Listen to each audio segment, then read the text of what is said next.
Are you someone who becomes like this the moment you're put under pressure?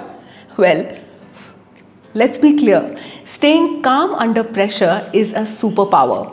And in this video, I'm going to share with you 3 psychologically backed reasons as to what really happens to us when we are put under pressure, and 3 solutions that you can apply going forward whenever you find yourself in that place. Alright, so let's get onto the drawing board. Alright, so let's understand what happens to us the moment we are put under pressure. So the first thing that happens to us is what I called as the switching on of the survival mode. Now this is the same mode that we could say is a place where our primitive mind or the emotional mind really takes over, takes away the ability of our rational thinking.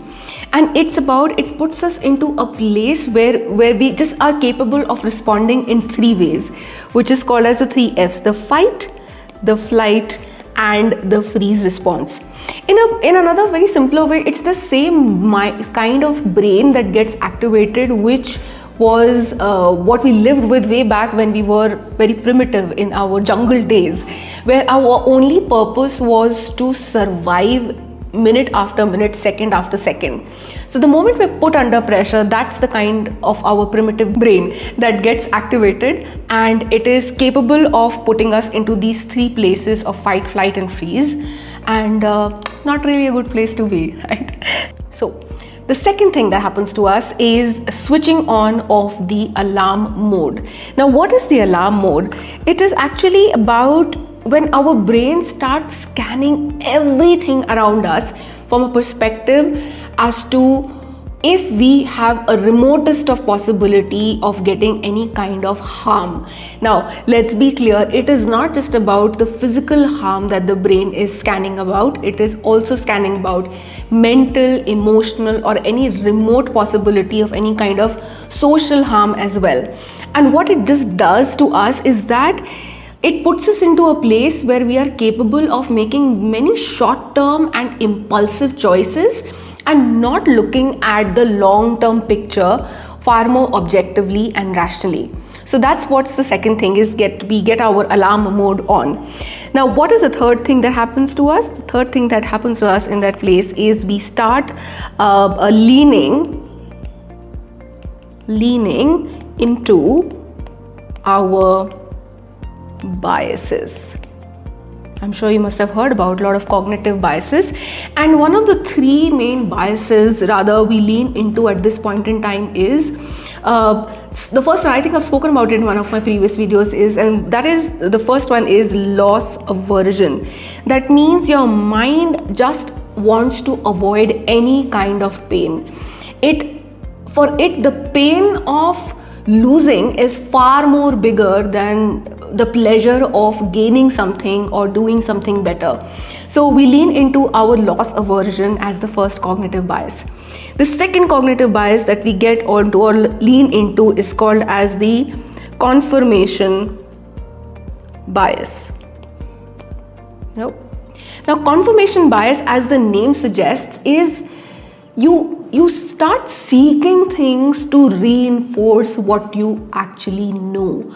If you're under pressure, you're not able to perform, you're not able to do things, and you are kind of beating yourself up for it, the confirmation bias is actually going to reinforce that perspective in you that, hey, you're not good enough. See, I can't do this, I can't do that. So confirmation bias, once again, is about reconfirming what you already know, and that's holding you back. What's the third bias that kind of puts us into that fiery mode under pressure? That is called as anchoring. Now, once again, a bias that a lot of us live with, and we not really acknowledge it, which means that we in the moment when we are under pressure, you tend to cling on to the first thing that you kind of get your hand onto.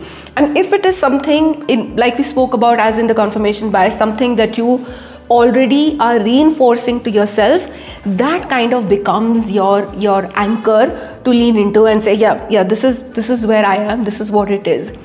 Now, these 3 places are where our mind is when we are under pressure. But the fact is, can we not break out of it? The answer is totally yes. So let's go ahead and find out about how can we break out of these three things. So what is it that you can do to get yourself out of that pressure situation? Let's talk about three simple solutions. Number one, the first thing that you could do is very simple. It's pause and breathe. Now, is it something that you want me to explain it to you?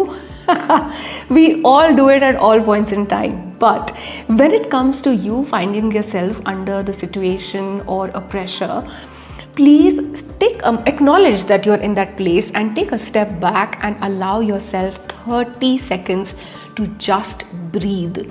We all know Jeff Bezos, right? The founder of Amazon. He's spoken about this line that I make some small high quality decisions every day. What this step is all about is taking a moment, allowing yourself 30 seconds to breathe. Now, you may be thinking what this breathing will actually do. This breathing actually clears your mind, and whatever decision you make out of after that, or whatever the action you take after that, it is far more deliberate rather than just being impulsive and having a short-term view to things. So that's the first thing that you could do in that moment. So pause and breathe. What is the second thing that you could do? I have been speaking about this in my previous video because it's a very, very strong step, and that's called label your emotion. Now, we know Serena Williams, right? She's been a tennis star, and she's often spoken about this on court that she's openly spoken about it, that I am feeling frustrated right now of the way I am playing, but I know how to use it. The second half of the statement is so important, because when you find yourself in a situation where you're under pressure, what you need to do is first label it. I'm feeling frustrated right now, or I'm feeling anxious right now, I'm feeling confused right now, but I know how to use it. It's a very simple step. It's all about just being honest to yourself and not try to create a facade of being strong. If you're not feeling strong, if you're not feeling powerful in that moment, first acknowledge it so that it once again clears your mind, allows you to be a human, and then perhaps go ahead and face it head on and be more realistic about it. Okay, so what is the third thing that you can do when you find yourself under pressure? It is asking yourself a grounding question. Now, what is a grounding question? We all know Narayan Murthy, who is founder of Infosys, and I read somewhere that he says that, of course, making such a big business comes with a lot of decisions and situations where you have to make choices under pressure. So what he said that he used to do is that he used to ask himself a grounding question, which is, what is the right thing to do right now, even if it feels hard? Now, that's a question that actually creates a distance between the present and the future or the outcome of the decision. Why it makes things little easier in the moment is because now you have attached the outcome or the decision making with the value system or the character that you have, and when you do that, decision making becomes far more easier, because then it's not led by your emotional thinking or just by your rational or logical mind. It is led by the rock solid foundation of values of the person that you are. So go ahead and kind of use this grounding technique, because it reframes your fears into your own values, and that's something that gets you out of in that zone of pressure. So let's be clear, life is all about making decisions every single day, every single moment. So go ahead and use these techniques to make decision making your strength rather than otherwise. And do let me know how did it go for you, and please feel free to ask me your questions in the comments. And definitely, if you're someone who's looking forward to clear or rather get emotional and mental clarity in this noisy world, so definitely subscribe to this channel and let's start showing up together. This is your friend Nehaa Beotra, who will always remind you that you're way stronger than you think.